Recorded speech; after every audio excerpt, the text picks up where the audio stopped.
Consuelo, everybody. Okay, these are the answers to the previous problems. I'm not going to go through them on this video. I'll go through them if you want to ask me questions, except for one. There is one I want to talk about.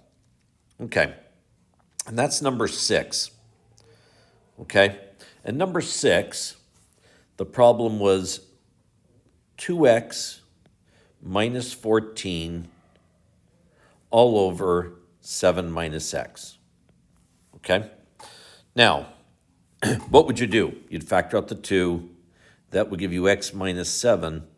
And on the bottom, you'd have, you don't have to write this down, just listen. You'd have 7 minus x. Okay, well, nothing cancels here.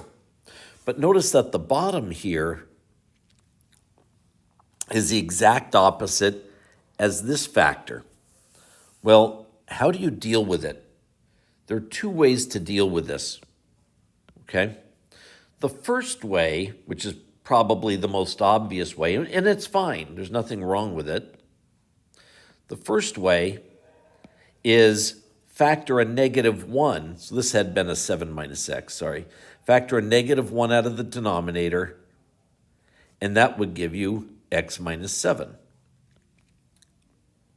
Now the x minus 7's cancel, and we're left with negative 2. That's the first way I've shown you here. Now the second way is this, and you don't have to do it this way yet, okay? But eventually you're going to want to, for these problems it's fine to factor, it doesn't matter. But eventually when we get to addition and subtraction, you're going to want to do this. Okay, another way we can do it is we can multiply the numerator and the denominator each by negative 1. What happens? Okay, this whole thing, all of that together becomes x minus 7.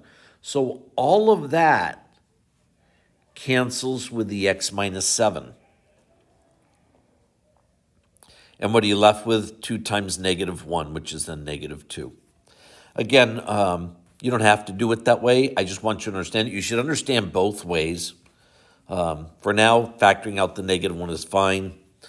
But again, the second way that I've shown you, yeah, that's fine too if you want to do it that way now. It doesn't really matter. But eventually, you're going to have to, when we get to addition and subtraction, you're going to have to do it that way. So you should make sure you understand it. And if you have any questions, ask me. The rest of these, again, I've given them to you for your own practice.